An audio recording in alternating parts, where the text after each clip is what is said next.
Hi students, good morning everyone. The next class already we learned business to business, the benefits of business to business. Now demerits of business to business. Now last class ಅಲ್ಲಿ ಅನುಕೂಲಗಳನ್ನ ನಾವು ನೋಡಿದ್ದು business to business. Now demerits ಅಂದ್ರೆ ಅನಾನುಕೂಲಗಳನ್ನ ನಾವು ನೋಡೋಣ. It is costly method. The first one is it is costly method. In business to business ಅಂತ ಹೇಳ್ತೀವಿ, ಇದು ತುಂಬಾ ಕಾಸ್ಟ್ಲಿ ಮೆಥಡ್ ಅಂತ ಹೇಳ್ತಾ ಇದ್ರೆ ಮೀನ್ಸ್ ಅದಕ್ಕೆ ಹೆಚ್ಚಿನ ಬೆಲೆನ ನಾವು ಕೊಡ್ಬೇಕಾಗುತ್ತೆ, ಖರ್ಚು ಮಾಡಬೇಕಾಗುತ್ತೆ. The second one, running and maintenance cost is also high. ಅದನ್ನ ರನ್ ಮಾಡುವಂಥದ್ದು ಮೀನ್ಸ್ ಅದೆಲ್ಲದನ್ನು ಕೂಡ ನಡ್ಸ್ಕೊಂಡು ಹೋಗುವಂಥದ್ದು ಮತ್ತೆ ಅದನ್ನೆಲ್ಲದನ್ನು ಕೂಡ ಮೇಂಟೈನ್ ಮಾಡೋದು ಅಂದ್ರೆ ಅವೆಲ್ಲದನ್ನು ಕೂಡ ಸರಿಯಾದ ಕ್ರಮದಲ್ಲಿ ನೋಡ್ಕೊಳ್ಳೋದಕ್ಕೂ ಕೂಡ ಏನಾಗುತ್ತೆ, ಹೈ ಕಾಸ್ಟ್ ಅಂತ ಹೇಳ್ತಾ ಇದೆ. ಅಂದ್ರೆ ಹೆಚ್ಚಿನ ನಾವು ಖರ್ಚುನ ನೋಡ್ಕೊಳ್ಬೇಕಾಗುತ್ತೆ, ವೆಚ್ಚ ಮಾಡ್ಬೇಕಾಗುತ್ತೆ ಅಂತ ಹೇಳ್ತಾ ಇದೆ. It required export staff to operate this system. ಇಂದ ಟ್ರೆಂಡ್ ಸಿಸ್ಟಮ್ ಆಗಿರೋದ್ರಿಂದ ಈ ಬಿಸ್ನೆಸ್ ಆಗಿರೋದ್ರಿಂದ ಇದಕ್ಕೆ ತುಂಬಾ ಎಕ್ಸ್ಪರ್ಟ್ ಆಗಿರುವಂತ ಪರ್ಸನ್ಸ್, ಸ್ಟಾಫ್ ಮೆಂಬರ್ಸ್ ಅಂತ ಹೇಳ್ತಾ ಇದೆ. ಮೀನ್ಸ್ ಎಕ್ಸ್ಪೀರಿಯನ್ಸ್ ಇರುವಂತ ಪರ್ಸನ್ಸ್ ಬೇಕಾಗಿದೆ. ಯಾಕೆಂದ್ರೆ ಇದು ಈ ಎಲೆಕ್ಟ್ರಾನಿಕ್ ಅಥವಾ ಎಲೆಕ್ಟ್ರಾನಿಕ್ ಸಿಸ್ಟಮ್ ಬಿಸ್ನೆಸ್ ಅಂತ ಹೇಳ್ತಾ ಇದ್ದೀವಿ. ಅಂದ್ರೆ ಎಲ್ಲವೂ ಕೂಡ ಇಂಟರ್ನೆಟ್ ಮೂಲಕ ನಾವು ಏನ್ ಮಾಡ್ತಾ ಇದ್ದೀವಿ, ಬಿಸ್ನೆಸ್ ನ ವ್ಯವಹಾರನ ನಡೆಸ್ತಾ ಇದ್ದೀವಿ. ಇದನ್ನೆಲ್ಲದನ್ನ ನೋಡ್ಕೊಳ್ಳೋದಕ್ಕೆ ಸಾಮಾನ್ಯ ಪ್ರಜೆ ಹೋಗಿ ಕೂತ್ಕೊಂಡು ಅದನ್ನ ಮಾಡೋದಕ್ಕೆ ಆಗೋದಿಲ್ಲ. ಯಾಕಂದ್ರೆ ನಾಲೆಡ್ಜ್ ಬೇಕು, ಅದ್ರ ಬಗ್ಗೆ ಮಾಹಿತಿ ತಿಳಿದಿರ್ಬೇಕು, ಹೇಗ್ ಮಾಡ್ಬೇಕು ಅನ್ನೋದನ್ನ ಗೊತ್ತಿರ್ಬೇಕು. ಹಾಗಿದ್ರೆ ಮಾತ್ರ ನಾವು ಅಲ್ಲಿ ವರ್ಕ್ ನ ಮಾಡೋದಕ್ಕೆ ಸಾಧ್ಯ ಆಗುತ್ತೆ. ಮೀನ್ಸ್ ಆಪರೇಟಿಂಗ್ ಸಿಸ್ಟಮ್ ಏನಿದೆ ಅದನ್ನೆಲ್ಲದನ್ನು ಕೂಡ ಕಲ್ತಿರುವಂತ ವ್ಯಕ್ತಿ ಬೇಕು ಅಂತ ಹೇಳ್ತಾ ಇರೋದು. ಅದು ಕೂಡ demerits. The next one, it requires separate software system to work with other business. ಇದಕ್ಕೆ ಅಂತಾನೆ ಬೇರೆ ಒಂದು ಬಿಸ್ನೆಸ್ ಜೊತೆಗೆ ನಾವು ವರ್ಕ್ ಮಾಡಿದಾಗ ಇದ್ರಲ್ಲಿ ಏನಾಗುತ್ತೆ, ಅದಕ್ಕಂತಾನೆ ಸಪರೇಟ್ ಆಗಿರುವಂತ ಸಾಫ್ಟ್ವೇರ್ ಸಿಸ್ಟಮ್ ಕೂಡ ಮುಖ್ಯ ಅಂತ ಹೇಳ್ತಾ ಇದೆ. It requires separate software system to work with other business. ಬೇರೆ ಬಿಸ್ನೆಸ್ ಜೊತೆ ವರ್ಕ್ ನ ಮಾಡ್ಬೇಕಾದ್ರೆ ಒಂದು ಸಾಫ್ಟ್ವೇರ್ ಸಿಸ್ಟಮ್ ಅದು ಕೂಡ ಸಪರೇಟ್ ಆಗಿ ಬೇಕು, ಅವಶ್ಯಕತೆ ಇದೆ ಅಂತ ಹೇಳ್ತಾ ಇದೆ. That's why it is very costly method ಅಂತ ಹೇಳ್ತಾ ಇರುವಂತದ್ದು. ಆದ್ರಿಂದ ಇದಕ್ಕೆ ತುಂಬಾ ಹೆಚ್ಚಿನದಾಗಿ ಖರ್ಚಿನ ವೆಚ್ಚನ ನೋಡ್ಕೊಳ್ಬೇಕಾಗುತ್ತೆ ಅಂತ ಹೇಳ್ತಾ ಇದೆ. These are merits of business to business. The next one, business to consumer. ಇದು ಬಿಸ್ನೆಸ್ ಟು ಬಿಸ್ನೆಸ್ ಅನ್ನೋದು 6 ಮಾರ್ಕ್ಸ್ ಗೆ ತುಂಬಾ ಕ್ವಶನ್ ಪೇಪರ್ ಅಲ್ಲಿ ಕೇಳಿದಾರಂತ. ಅದರ ಮೆರಿಟ್ಸ್ ಮತ್ತೆ ಡಿಮೆರಿಟ್ಸ್ ಕೂಡ ನಾನು ಮೆನ್ಷನ್ ಮಾಡ್ತೀನಿ. But the next one, second one is business to consumer. Business to consumer ಅಂದ್ರೆ ವ್ಯವಹಾರದಿಂದ ಗ್ರಾಹಕನಿಗೆ. That is the self products or services directly to consumers. B2C e-business includes retail sales, often called retail, and other online purchase such as headline tickets, entertainment, venue tickets, hotel rooms, etc. Business to consumer. This is self products or services directly to consumers. ಅಂದ್ರೆ direct ಆಗಿ consumers ಅಂದ್ರೆ ಕಸ್ಟಮರ್ಸ್ಗೆ ಸೇವೆಗಳನ್ನ ಒದಗಿಸ್ಕೊಡೋದು ಅಂತ ಹೇಳ್ತಾರೆ. Business to consumers ಅಂದ್ರೆ ವ್ಯವಹಾರದಿಂದ ಗ್ರಾಹಕನಿಗೆ ನೇರವಾಗಿ ಅಥವಾ ಅಂತಿಮ ಅನುಭೋಗಿದಾರನ ಯಾರಿರ್ತಾನೆ ಅವರ ನೇರವಾಗಿ ಸಂಪರ್ಕನ ಏರ್ಪಡಿಸೋದು, ಅಥವಾ ಮಾಹಿತಿ ಏನಿರುತ್ತೆ ಅದರ ಬಗ್ಗೆ ಪೂರ್ತಿ ಮಾಹಿತಿ ಅಥವಾ ಅದನ್ನ ನಾವು ಅವ್ರಿಗೆ ಸಮಾಚಾರನ ಎಲ್ಲದನ್ನು ಕೂಡ ಅವ್ರಿಗೆ ಮಾಹಿತಿನ ತಿಳಿಸ್ಕೊಡುವುದು. ಅದರ ಬೆಲೆ ಆಗಿರ್ಬೋದು, ಅದರ ಮೀನ್ಸ್ ಕಾಸ್ಟ್ ಆಗಿರ್ಬೋದು, ಎಲ್ಲಿ ಹೇಗೆ ಏನು ಅನ್ನೋ ಪೂರ್ತಿ ವಿಷಯನ ಅಲ್ಲಿಗೆ ತಿಳಿಸ್ಕೊಡೋದು ಆಗಿರ್ಬೋದು. ಫಾರ್ ಎಕ್ಸಾಂಪಲ್, ಒಂದು ಮಾರ್ಕೆಟ್ಗೆ ಒಂದು ಹೊಸ ವಸ್ತು ಪರಿಚಯ, ಬ್ಯಾಂಕ್ಗಳಲ್ಲಿ ಪರಿಷ್ಕೃತ ಬಡ್ಡಿ ದರಗಳ ಕುರಿತಾದ ಮಾಹಿತಿ ಇತ್ಯಾದಿ ಈ ಒಂದು ಮಾದರಿಯಲ್ಲಿ ಒಳಗೊಂಡಿರುತ್ತೆ. ಮೀನ್ಸ್ ಅಂದ್ರೆ ಯಾವುದೇ ರೀತಿಯಾದಂತ ಒಂದು ಹೊಸ ವಸ್ತು ಮಾರ್ಕೆಟ್ಗೆ ಬರ್ತಾ ಇದೆ ಅಂದ್ರೆ ಅದನ್ನ ತಗೊಳ್ಬೇಕಾದ್ರೆ ಬ್ಯಾಂಕ್ಗಳ ಮೂಲಕ ಕೆಲವೊಂದು ರಿಯಾಯಿತಿನ ಅಥವಾ ಒಂದು ಬಡ್ಡಿ ದರದಲ್ಲಿ ಈ ರೀತಿಯಲ್ಲಿ ಸಿಗುತ್ತೆ ಅಂತ ಕೆಲವೊಂದು ಮಾಹಿತಿಗಳನ್ನ ಒದಗಿಸ್ಕೊಳ್ಳೋದು. ಈ ರೀತಿಯಾದಂತ ಮಾಹಿತಿಗಳನ್ನ ತಿಳಿಸ್ಕೊಡುವಂಥದ್ದು, that is business to consumers ಅಂತ ಹೇಳ್ತಾ ಇರೋದು. ಮೀನ್ಸ್ ಆನ್ಲೈನ್ ಮೂಲಕ ಪ್ರತಿಯೊಂದು ಮಾಹಿತಿಯನ್ನು ಗ್ರಾಹಕರಿಗೆ ತಲುಪಿಸುವಂಥದ್ದು, ತಿಳಿಸ್ಕೊಡುವಂಥದ್ದು. ಇಲ್ಲಿ services directly to consumers, direct ಆಗಿ ಕನ್ಸ್ಯೂಮರ್ಸ್ಗೆ ಸರ್ವಿಸಸ್ ನ ಮಾಡ್ಕೊಡುವಂಥದ್ದು. ಫಾರ್ ಎಕ್ಸಾಂಪಲ್, ಟಿಕೆಟ್ಸ್ ನ ಬುಕ್ ಮಾಡುವಂಥದ್ದು, ಟ್ರೈನ್ ಟಿಕೆಟ್ಸ್ ಅಥವಾ ಹೆಲಿಕಾಪ್ಟರ್ ಟಿಕೆಟ್ಸ್, ಏರ್ ಟಿಕೆಟ್ಸ್ ಅಂತ ಹೇಳ್ತೀವಿ, ಅಥವಾ ಹೋಟೆಲ್ ರೂಮ್ಸ್ ನ ಬುಕ್ ಮಾಡುವಂಥದ್ದು. ಇವೆಲ್ಲವೂ ಕೂಡ ಬಿಸ್ನೆಸ್ ಟು ಕನ್ಸ್ಯೂಮರ್ಸ್ ಅಂತ ಹೇಳುವಂಥದ್ದು. The next one, business to government, B2G, that is B2G. It is generally defined as commerce between companies and public sector. It refers to the case of the internet for public procurement, fencing procedures and other program arrangement related operations. ಯಾವುದೇ ರೀತಿಯಾದಂತ business to government, it is generally defined as commerce between companies and public sector.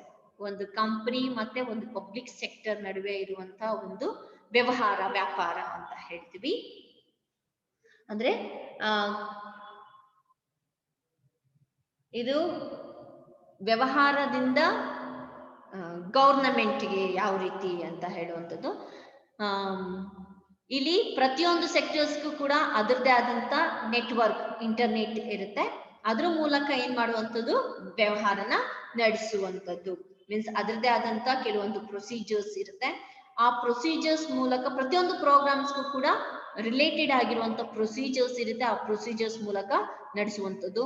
ಅಥವಾ operations ಅಂದ್ರೆ ಅದನ್ನ ಮಾಡುವಂತ ರೀತಿ ಹೀಗೆ ಇರ್ಬೇಕು ಅಂತ ಹೇಳ್ತೀವಿ. ಫಾರ್ ಎಕ್ಸಾಂಪಲ್, ಅದಕ್ಕೆ ಕೊಡ್ಬೇಕಾದ್ರೆ ರೇಷನ್, ದಿನಸಿ ಅಂಗಡಿ ಅಂತ ಹೇಳ್ತೀವಿ. ರೇಷನ್ ಅಂದ್ರೆ ಮಂತ್ಲಿ ಗೌರ್ಮೆಂಟ್ ಕಡೆಯಿಂದ ರೇಷನ್ ತಗೊಳ್ತೀವಿ. ಎಲ್ಲಾರ ಮನೆಗಳಲ್ಲಿ BPL ಕಾರ್ಡ್, APL ಕಾರ್ಡ್ ಅಂತ ಹೇಳ್ತೀವಲ್ಲ, ಈ APL ಕಾರ್ಡ್ ಅಥವಾ BPL ಕಾರ್ಡ್ಗಳಲ್ಲಿ ನಾವೇನ್ ಮಾಡ್ತೀವಿ, ರೇಷನ್ಸ್ ನ ತಗೊಳ್ತೀವಿ. ಈ ರೇಷನ್ ನ ತಗೊಳಕ್ಕಿಂತ ಮುಂಚೆಗೆ ಅವ್ರು ಏನ್ ಮಾಡ್ಬೇಕು, ಒಂದು ಥಂಬ್ ಇಂಪ್ರೆಷನ್ ಕೊಡ್ಬೇಕು. ಥಂಬ್ ಇಂಪ್ರೆಷನ್ ಕೊಟ್ಮೇಲೆ ಅವ್ರಿಗೆ ಒಂದು ಟೋಕನ್ ತರ ಕೊಡ್ತಾರೆ. ಅಥವಾ ಟೋಕನ್ ಕೊಟ್ಟು ಒಂದು 2 days ಆದ್ಮೇಲೆ ರೇಷನ್ ನ ಕೊಡ್ತಾರೆ. ಅಥವಾ ಆನ್ ದ ಸ್ಪಾಟ್ ಅಲ್ಲಿ ಥಂಬ್ ಇಂಪ್ರೆಷನ್ ಕೊಟ್ಟು ನಾವು ಏನೋ ರೇಷನ್ ನ ತಗೊಳ್ತೀವಿ. ಈ ರೀತಿ, ದಟ್ ಈಸ್ ಅಂದ್ರೆ ಒಂದು ಇಂಟರ್ನೆಟ್ ಮೂಲಕ ಏನ್ ಮಾಡ್ತಿರೋದು, ಈ ವ್ಯವಹಾರನ ನಡೆಸ್ತಾ ಇರೋದು. ಬಟ್ ಅದಕ್ಕೆ ಆದಂತ ಕೆಲವೊಂದು ಪ್ರೊಸೀಜರ್ಸ್ ನ ಒಳಗೊಂಡಿರುತ್ತೆ. ಜೊತೆಗೆ ಅದೇ ರೀತಿಯಲ್ಲಿ ಒಂದು ಅರೇಂಜ್ಮೆಂಟ್ ಕೂಡ, ಪ್ರತಿಯೊಂದಕ್ಕೂ ಕೂಡ ಅರೇಂಜ್ಮೆಂಟ್ ನ ಮಾಡ್ಬೇಕಾಗುತ್ತೆ. That is business to government ಅಂತ ಹೇಳ್ತೀವಿ. The next one, consumer to consumer, C2C ಅಂತ ಹೇಳುವಂಥದ್ದು. ಕನ್ಸ್ಯೂಮರ್ ಟು ಕನ್ಸ್ಯೂಮರ್, ಗ್ರಾಹಕನಿಂದ ಗ್ರಾಹಕನಿಗೆ ಅಂತ. ಗ್ರಾಹಕನಿಂದ ಗ್ರಾಹಕನಿಗೆ ಅಂದ್ರೆ ಒಬ್ಬ ಗ್ರಾಹಕನ ನಡುವೆ ಅಥವಾ ಇಬ್ಬರು ಗ್ರಾಹಕರ ನಡುವೆ ಅಥವಾ ಇಬ್ಬರು ನಿಕಟ ಸಂಪರ್ಕ ಹೊಂದಿರುವಂತ ವ್ಯಕ್ತಿಗಳ ನಡುವೆ ಸಂದೇಶ ಅಂದ್ರೆ ಒಂದು ಕಮ್ಯುನಿಕೇಶನ್ ರವಾನೆ ಆಗುವಂಥದ್ದು. ಅಂದ್ರೆ ಫಾರ್ ಎಕ್ಸಾಂಪಲ್, ಈಗ ಇಮೇಲ್ ಕಳಿಸೋದು ಅಂತ ಹೇಳ್ತೀವಿ, ಅಥವಾ ಗ್ರೀಟಿಂಗ್ಸ್ ಕಳಿಸೋದು ಅಂತ ಹೇಳ್ತೀವಿ. ಅಂದ್ರೆ ಏನು ಗಿಫ್ಟ್ ನ ಕಳಿಸುವಂಥದ್ದು, ಉಡುಗೊರೆ ಕಳಿಸುವಂಥದ್ದು. This are examples for consumer to consumer ಅಂತ ಹೇಳುವಂಥದ್ದು. ಅಂದ್ರೆ ಗ್ರಾಹಕನಿಂದ ಗ್ರಾಹಕನಿಗೆ ಅಂತ.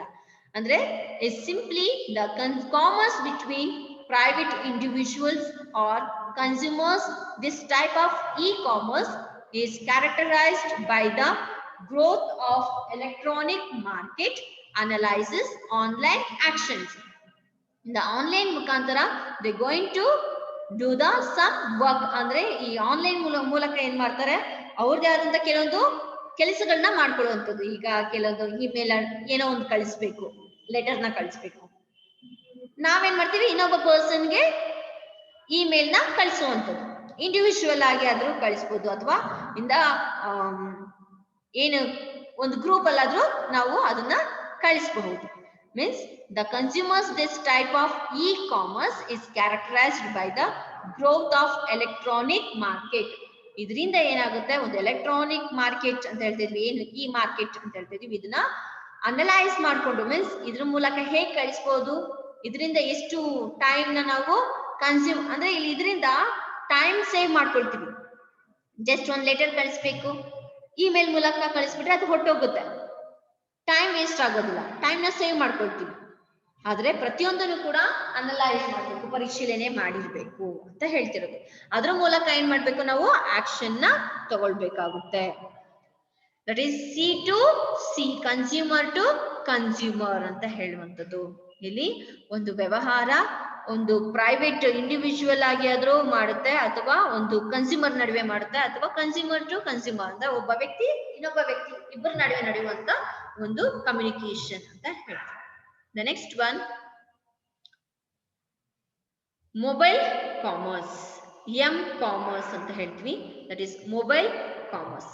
M commerce is the buying and selling of goods and services through wireless technology like mobile phones, wireless application protocol, that is WAP ಅಂತ ಹೇಳ್ತೀವಿ.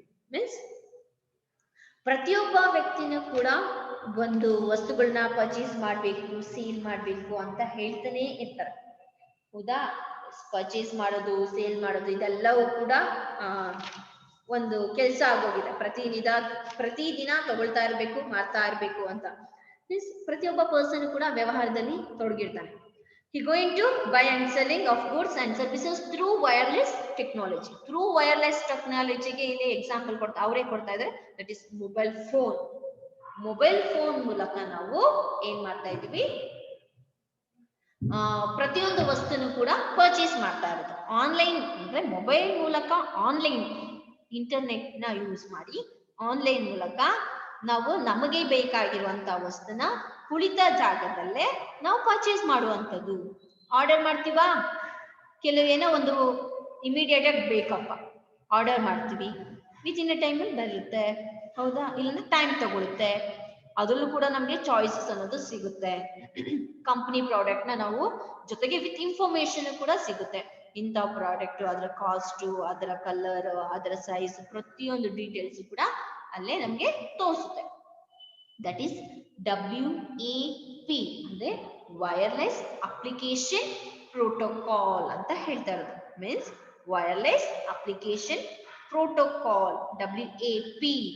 ಇದ್ರ ಮೂಲಕ ಏನ್ ಮಾಡ್ತಾ ಇದ್ದೀವಿ, ಫೋನ್, ಮೊಬೈಲ್ ಫೋನ್ಸ್ ಮೂಲಕ ನಾವು ಈ ಟೆಕ್ನಾಲಜಿನ ಯೂಸ್ ಮಾಡಿಕೊಂಡು ನಮಗೆ ಬೇಕಾಗಿರುವಂತ ಸರಕುಗಳನ್ನ ನಾವು ತಗೊಳ್ತಾ ಇದ್ದೀವಿ ಅಥವಾ ಸೇಲ್ ಮಾಡ್ತಾ ಇದ್ದೀವಿ. These are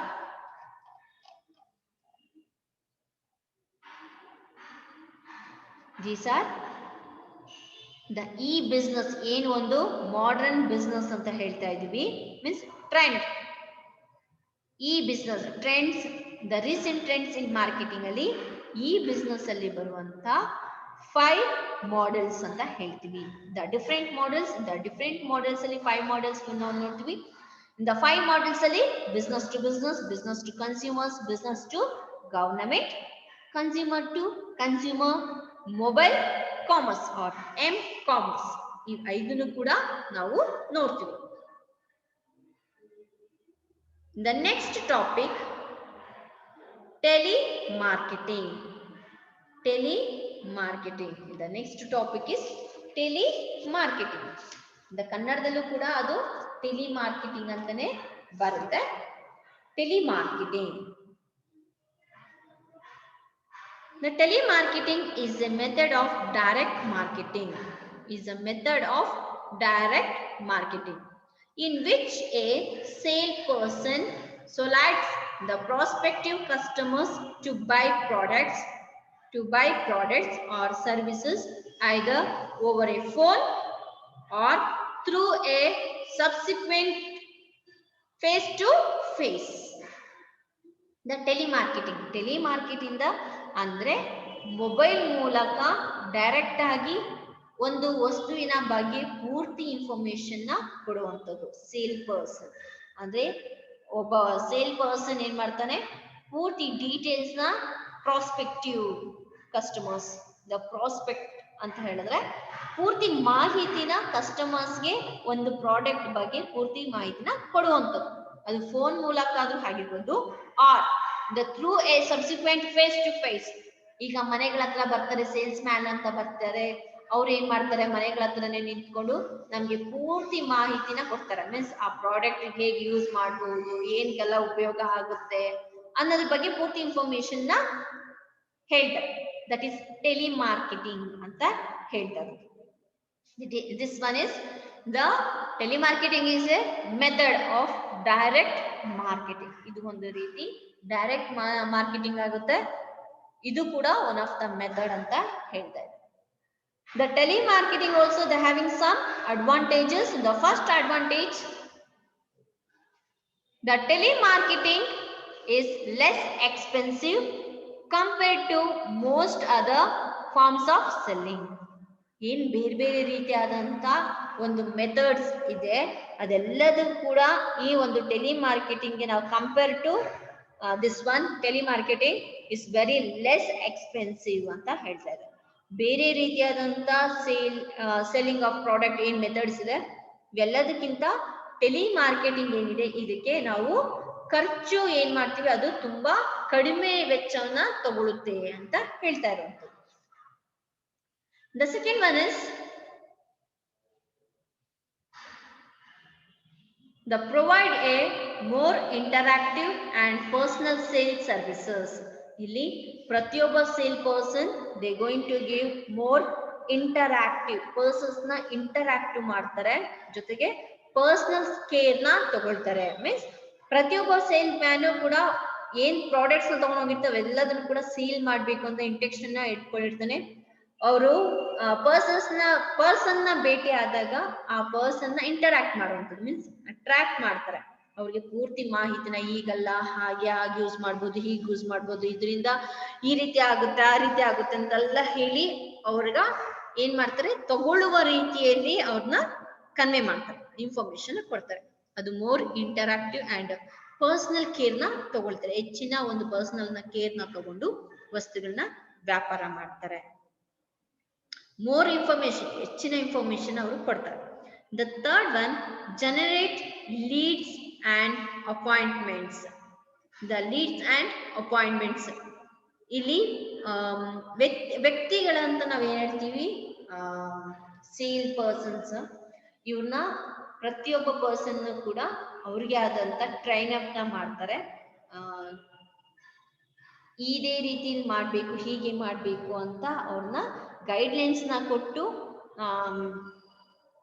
ಗೈಡ್ಲೈನ್ಸ್ ಕೊಡೋದ್ರ ಜೊತೆಗೆ ಅಪಾಯಿಂಟ್ಮೆಂಟ್ ಕೂಡ ಮಾಡ್ಕೊಂಡಿರ್ತಾರೆ. ಮೀನ್ಸ್ ಇಂಥ ಕಂಪನಿಗಳಿಂದ ಕಲಿಸಿದೀವಿ ಅಂತ ಕೆಲವೊಂದು ಐಡೆಂಟಿ ಕಾರ್ಡ್ ನ ಕೂಡ ಅವರು ಹಾಕೊಳ್ತಾರೆ.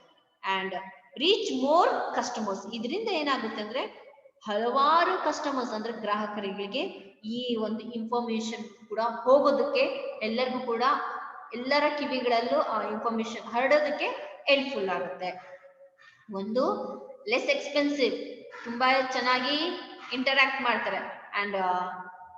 ಅಂಡ್ ಅಪಾಯಿಂಟ್ ಅಂದ್ರೆ ಅವ್ರನ್ನ ಕಂಪನಿ ಕಡೆಯಿಂದನೇ ಅಪಾಯಿಂಟ್ಮೆಂಟ್ ಮಾಡ್ಕೊಳ್ತಾರೆ. ಇನ್ಫಾರ್ಮೇಶನ್ ಅಂದ್ರೆ ಪೂರ್ತಿ ಟ್ರೈನ್ ಅಪ್ ಕೂಡ ಮಾಡಿರ್ತಾರೆ. ಇದರಿಂದ ಹಲವಾರು ಜನಗಳನ್ನ ಕಸ್ಟಮರ್ಸ್ ನ ಅವರು ಅಟ್ರಾಕ್ಟ್ ಮಾಡ್ತಾರೆ. ಆ ಇನ್ಫಾರ್ಮೇಶನ್ ಏನಿರುತ್ತೆ ಒಬ್ಬರಿಂದ ಒಬ್ಬರಿಗೆ ಹಲವಾರು ಜನಗಳಿಗೆ ಹೋಗೋದಕ್ಕೆ, ಇನ್ಫಾರ್ಮೇಶನ್ ಹೋಗೋದಕ್ಕೆ ಹೆಲ್ಪ್ಫುಲ್ ಆಗುತ್ತೆ. And sell to both existing and new customers. ಇಲ್ಲಿ ಎರಡು ಕೂಡ, ಕೆಲವು ಪರ್ಸನ್ಸ್ ತಗೊಳ್ತಾರೆ, ಇನ್ನು ಕೆಲವು ಪರ್ಸನ್ಸ್ ತಗೊಳ್ದಿರ ಹೊರಗಡೆ ಔಟ್ಸೈಡ್ ಹೋಗ್ತಾರೆ. ಇಲ್ಲಿ ಹೊಸದಾಗಿ ಬರುವಂತ ಕಸ್ಟಮರ್ಸ್ ನ ಕೂಡ ಆಡ್ ಮಾಡ್ಕೊಳ್ತಾರೆ. ಅದರಿಂದ ಬಿಟ್ಟು ಹೋಗುವಂತ ಕಸ್ಟಮರ್ಸ್ ನ ಅದು ರಿಜೆಕ್ಟ್ ಆಗ್ತಾ ಇರುತ್ತೆ. ಮೀನ್ಸ್ ಎರಡು ಕೂಡ both the sell to both existing and new customers, ಎರಡನ್ನೂ ಕೂಡ ಇಲ್ಲಿ ತಗೊಳ್ತಾ ಹೋಗ್ತಾರೆ. And next one is explain technical issues more clearly. ಯಾವುದೇ ರೀತಿಯಾದಂತಹ ಟೆಕ್ನಿಕಲ್ ಇಶ್ಯೂಸ್ ಆದ್ರೆ, ಫಾರ್ ಎಕ್ಸಾಂಪಲ್ ಇಂದ ನಾವು ಮೊಬೈಲ್ ಅಲ್ಲಿ ಕೆಲವೊಂದು ಆರ್ಡರ್ನ ಹಾಕಿರ್ತೀವಿ. ಈ ಆರ್ಡರ್ ಮಾಡ್ಬೇಕಾದ್ರೆ ಕೆಲವೊಂದು ಪ್ರಾಬ್ಲಮ್ಸ್ ಆಗುತ್ತೆ, ಟೆಕ್ನಿಕಲ್ ಇಶ್ಯೂಸ್ ಆಗುತ್ತೆ. ಇದನ್ನ ಕ್ಲಿಯರ್ ಆಗಿ ಕ್ಲಾರಿಟಿ ಆಗಿ ಮಾಹಿತಿನ ತಲುಪಿಸ್ಬೇಕಾಗುತ್ತೆ. ಇದು ಕೂಡ ಅಂಡ್ ಇನ್ಫಾರ್ಮೇಶನ್ ಕೊಡುವಂಥದ್ದು. They going to explain the technical issues more clear, ಅಂದ್ರೆ ನೀಟಾಗಿ ಏನೇನ್ ಟೆಕ್ನಿಕಲ್ ಇಶ್ಯೂಸ್ ಆಗುತ್ತೆ ಇದ್ರ ಮೂಲಕ ಅನ್ನೋದನ್ನ ಪೂರ್ತಿಯಾಗಿ ಇನ್ಫಾರ್ಮೇಶನ್ ಕೂಡ ಕೊಡುವಂಥದ್ದು. And achieve result that are measured. Achieve results that are measurable. ಏನ್ ಅಚೀವ್ಮೆಂಟ್ ಮಾಡಿರ್ತಾರೆ ಅವೆಲ್ಲ ರಿಸಲ್ಟ್ ನ ತಗೊಂಡು ಮೆಷರ್ ಮಾಡುವಂಥದ್ದು. ಮೀನ್ಸ್ ಇವತ್ತು ಏನ್ ಟಾರ್ಗೆಟ್ ಮಾಡಿದೀವಿ, ಎಷ್ಟು ರೀಚ್ ಆಗಿದೆ, ನಾಳೆ ಎಷ್ಟು ರೀಚ್ ಆಗುತ್ತೆ, ಅವೆದನ್ನ ಎಲ್ಲದನ್ನು ಕೂಡ ಏನ್ ಮಾಡ್ತೀವಿ, ಮೆಷರ್ ಮಾಡುವಂಥದ್ದು. That one also one of the advantages. Means ಅಂದ್ರೆ ಇವತ್ತು ಎಷ್ಟು ಪ್ರಾಡಕ್ಟ್ ಸೇಲ್ ಆಗಿದೆ, ನಿನ್ನೆ ಎಷ್ಟು ಸೇಲ್ ಆಗಿತ್ತು, ನಾಳೆ ಎಷ್ಟು ಸೇಲ್ ಆಗಬಹುದು ಅನ್ನೋದನ್ನ ಥಿಂಕ್ ಮಾಡಬಹುದು. ಮೀನ್ಸ್ ಈಗ ಮೊಬೈಲ್ಗಳಲ್ಲಿ ನೀವು ನೋಡಿರ್ತೀರಾ, ಕೆಲವೊಂದು ಪ್ರಾಡಕ್ಟ್ಸ್ಗಳು 60 ಸೇಲ್ ಆಗಿದೆ, 100 ಸೇಲ್ ಆಗಿದೆ, 1000 ಸೇಲ್ ಆಗಿದೆ ಅಂತೆಲ್ಲ ಹಾಕಿರ್ತಾರೆ. ಅಂದ್ರೆ ಅಷ್ಟು ಪರ್ಸನ್ಸ್ ಅದನ್ನ ಪರ್ಚೇಸ್ ಮಾಡಿದ್ದಾರೆ ಅನ್ನೋದನ್ನ ನಾವು ನೋಡ್ತೀವಿ. ಜೊತೆಗೆ ಅವರು ಒಂದು ಸ್ಟಾರ್ ಮಾರ್ಕ್ ಅನ್ನೋದು ಕೂಡ ಕೊಟ್ಟಿರ್ತಾರೆ. ಮೀನ್ಸ್ ಅಲ್ಲಿ ಟಾರ್ಗೆಟ್ ಅಂದ್ರೆ ಅದು ಎಷ್ಟು ಜನ ಅದನ್ನ ಅಕ್ಸೆಪ್ಟ್ ಮಾಡ್ಕೊಂಡಿದ್ದಾರೆ, ಅದು ಪರ್ಸೆಂಟೇಜ್ ಅಲ್ಲಿ ನೋಡ್ತೀವಿ. ಅದನ್ನು ಕೂಡ ನಾವು ನೋಡಬಹುದು. The next one, it can be used in respect of different types of products. It is suitable for both industrial goods and customer durables. It can be used in respect of different types of products. ಇದನ್ನ different types of product ನ sale ಮಾಡೋದಕ್ಕೆ ಇದನ್ನ use ಮಾಡ್ತಾರೆ. ಮೊಬೈಲ್ಗಳಲ್ಲಿ ನಾವು ನೋಡ್ಬೇಕಾದ್ರೆ ಬರೀ ಒಂದೇ ರೀತಿಯಾದಂತಹ ಪ್ರಾಡಕ್ಟ್ ನ ನಾವು ನೋಡೋದಿಲ್ಲ. ಮೀನ್ಸ್ ವಾಚ್ ಅಂತ ಬಂದಾಗ ವಾಚ್ ಹಲವಾರು ಕಂಪನಿಗಳ ಹಲವಾರು ಡಿಸೈನ್ಸ್, ಹಲವಾರು ರೀತಿಯಾದ ವಾಚಸ್ ನ ನೋಡ್ತೀವಿ. ಡ್ರೆಸ್ ನ ತಗೊಂಡ ಹಲವಾರು ರೀತಿಯಾದ ಡ್ರೆಸ್ ಮೆಟೀರಿಯಲ್ಸ್ ನ ನೋಡ್ತೀವಿ. ಅಂದ್ರೆ ಡಿಫ್ರೆಂಟ್ ಆಗಿರುವಂತಹ ಪ್ರಾಡಕ್ಟ್ಸ್ ನ ನಾವೆಲ್ಲದನ್ನು ಕೂಡ ಎಲ್ಲ ರೀತಿಯಾದಂತಹ ಇನ್ಫಾರ್ಮೇಶನ್ ನಾವು ತಿಳ್ಕೊಬಹುದು. And it is suitable for both industrial goods and customer durable. ಇಲ್ಲಿ ಇಂಡಸ್ಟ್ರಿಯಲ್ ಗೂಡ್ಸ್ ಏನಿರುತ್ತೆ ಅದಕ್ಕೂ ಕೂಡ ಇದು ಸೂಟಬಲ್ ಆಗುತ್ತೆ ಅಂಡ್ ಕಸ್ಟಮರ್ಸ್ಗೂ ಕೂಡ ಡ್ಯೂರೇಬಿಲಿಟಿ ಅನ್ನೋದು ಇರುತ್ತೆ. The next one, 24/7 services. ಅಂದ್ರೆ 24 hours into 7 days ಸರ್ವಿಸಸ್ ಕೂಡ ಇದು ಮಾಡಿಕೊಡುತ್ತೆ. That is telemarketing. The next one, it facilitates the personalised contact through not face to face contact with prospective customers, only. That is, it facilitates personalized contact through not face to face. ಅಂದ್ರೆ ಇಲ್ಲಿ ಏನೇ ರೀತಿಯಾದಂತ means ಈ mobile ಮೂಲಕ ನಾವು ಯಾವುದೇ ರೀತಿಯಾದಂತ orders ನ ಕೊಟ್ಟಾಗ ಇಲ್ಲಿ ಫೇಸ್ ಟು ಫೇಸ್ ನಾವು ಮಾತಾಡೋದಕ್ಕಾಗೋದಿಲ್ಲ. ಥ್ರೂ ಕಾಂಟ್ಯಾಕ್ಟ್ ಮೀನ್ಸ್ ಮೊಬೈಲ್ಸ್ ಮೂಲಕ ಕಮ್ಯುನಿಕೇಶನ್ ನ ಬೆಳೆಸ್ತಾ ಹೋಗ್ತೀವಿ. ಆದ್ರೆ ಇಲ್ಲಿ ಯಾವುದೇ ರೀತಿಯಾದಂತ ಆಸ್ ಅ ಓನರ್ ಯಾರಾಗಿರ್ತಾರೆ, ಆ ಪ್ರಾಡಕ್ಟ್ ನ ಓನರ್ ಆಗಿರ್ತಾರೆ, ಅವ್ರನ್ನ ನಾವು ಡೈರೆಕ್ಟ್ ಆಗಿ ಫೇಸ್ ಟು ಫೇಸ್ ಮಾತಾಡೋದಕ್ಕಾಗಿ ಡೀಲಿಂಗ್ ಆಗಿ ಮಾಡೋದಕ್ಕೆ ಸಾಧ್ಯ ಆಗೋದಿಲ್ಲ. ಇಷ್ಟು ಕೂಡ advantages of telemarketing. The first advantages is telemarketing is less expensive compared to most other form of selling. They provide a more interactive and personal sales services, generate leads and appointments, reach more customers, sell to both existing and new customers, explain technical issues more clearly, achieve results that are measurable. It can be used in respect of different types of products and it is suitable for both industrial goods and customer durables. And 24/7 services. It facilitates personalized contact through not face-to-face contact with prospective customers. That is one thing. The next one is disadvantages. The telemarketing They're having not only advantages, even disadvantages also is there. The first one, customer list can be very costly. ಏನ್ customer ಯಾರ್ಯಾರು purchase ಮಾಡಿದ್ದಾರೆ, ಎಷ್ಟೆಷ್ಟು purchase ಮಾಡಿದ್ದಾರೆ ಅನ್ನೋದನ್ನ ಒಂದು list ಇದೆಯಲ್ವಾ, ಆ list ನ ತಗೊಳ್ಳೋದು ತುಂಬಾ ಕಾಸ್ಟ್ಲಿ ಅಂತ ಹೇಳ್ತಾ ಇದೆ. ಮೀನ್ಸ್ ಆ ಲಿಸ್ಟ್ ಅವೆಲ್ಲ ಯಾರ್ಯಾರು ತಗೊಂಡಿದ್ದಾರೆ, ಏನೇನು ಎಷ್ಟೆಷ್ಟು ತಗೊಂಡಿದ್ದಾರೆ, ಎಷ್ಟು ಪ್ರಮಾಣದಲ್ಲಿ ತಗೊಂಡಿದ್ದಾರೆ ಅದೆಲ್ಲವೂ ಕೂಡ ಲಿಸ್ಟ್ ನ ಕೊಡೋದಕ್ಕೆ ಆಗೋದಿಲ್ಲ. That is very costly. And the training staff can be time consuming and costly. Training staff ಅಂದ್ರೆ ಪ್ರತಿಯೊಬ್ಬ ಸ್ಟಾಫ್ ಮೆಂಬರ್ಸ್ಗೂ ಕೂಡ ಟ್ರೈನ್ ಅಪ್ ಮಾಡುವಂಥದ್ದು ತುಂಬಾ ಟೈಮ್ ನ ತಗೊಳುತ್ತೆ, ಜೊತೆಗೆ ವೆರಿ ಕಾಸ್ಟ್ಲಿ ಅಂತಾನು ಹೇಳ್ತಾರೆ. Because of telemarketing, this is telemarketing, mobile marketing ಆಗಿರೋದ್ರಿಂದ ಪ್ರತಿಯೊಂದನ್ನು ಕೂಡ ಇಲ್ಲಿ ಟೆಕ್ನಾಲಜಿ, ಟೆಕ್ನಿಕಲ್ ಇಶ್ಯೂಸ್ ಇರುತ್ತೆ, ಪ್ರತಿಯೊಂದನ್ನು ಕೂಡ ಅವ್ರಿಗೆ ತಿಳಿಸ್ಕೊಡ್ಬೇಕಾಗುತ್ತೆ. ಮೀನ್ಸ್ ಅದರದೇ ಆದಂತ ಕೆಲವೊಂದು ಟ್ರೈನಿಂಗ್ ನ ಮಾಡ್ಕೊಡ್ಬೇಕಾಗುತ್ತೆ. That one also very costly. And you may need to prepare a script. ಪ್ರತಿಯೊಂದಕ್ಕೂ ಕೂಡ ಇನ್ಫಾರ್ಮೇಶನ್ ನ ತಲುಪಿಸ್ಬೇಕಾದ್ರೆ ಪ್ರತಿಯೊಂದು ಕೂಡ ಅದರ ಮಾಹಿತಿನ ತಿಳ್ಕೊಂಡಿರ್ಬೇಕು, ಪ್ರಿಪೇರ್ ಆಗಿರ್ಬೇಕು ತಿಳಿಸೋದಕ್ಕೆ. And customer list may not always be clear. ಯಾರ್ಯಾರು ತಗೊಂಡಿದ್ದಾರೆ, ಎಷ್ಟೆಷ್ಟು ತಗೊಂಡಿದ್ದಾರೆ, ಏನು ರೇಟ್ ಕೊಟ್ಟಿದ್ದಾರೆ, ಇವೆಲ್ಲವೂ ಕೂಡ ನಾಟ್ ಬಿ ಕ್ಲಿಯರ್, ಎಲ್ಲವೂ ಕೂಡ ಕ್ಲಿಯರ್ ಆಗಿ ಕೊಡೋದಕ್ಕೆ ಸಾಧ್ಯ ಆಗೋದಿಲ್ಲ. That one also one of the disadvantages. The next one is the telemarketing as a negative image that could damage your business. ಈ ಟೆಲಿಮಾರ್ಕೆಟಿಂಗ್ ಇಂದ ಏನಾದ್ರೂ ನಿಮ್ಮ ಪ್ರಾಡಕ್ಟ್ಗೆ ನೆಗೆಟಿವ್ ಇಮೇಜ್ ಅಂದ್ರೆ ಕೆಟ್ಟ ಹೆಸರು ಏನಾದ್ರೂ ಬಂದ್ರೆ ಏನಾಗುತ್ತೆ ಅಂದ್ರೆ ಬಿಸ್ನೆಸ್ ಅಲ್ಲೂ ಕೂಡ ಬಿಸ್ನೆಸ್ಗೆ ಇದು ತುಂಬಾ ಡ್ಯಾಮೇಜ್ ಆಗುವಂತ ಪರಿಸ್ಥಿತಿಗಳು ತುಂಬಾ ಇರುತ್ತೆ. ಇದರಿಂದ ಬಿಸ್ನೆಸ್ ಪೂರ್ತಿಯಾಗಿ ಹಾಳಾಗಬಹುದು ಅಥವಾ ಲಾಸ್ ಆಗುವಂತ ಚಾನ್ಸಸ್ ತುಂಬಾ ಇರುತ್ತೆ. ಇಷ್ಟು ಕೂಡ disadvantages of telemarketing. The disadvantages, the first one, customer list can be very costly, training staff can be time consuming and costly, and you may need to prepare a script, and customer list may not always be clear, and telemarketing as a negative image that could damage your business.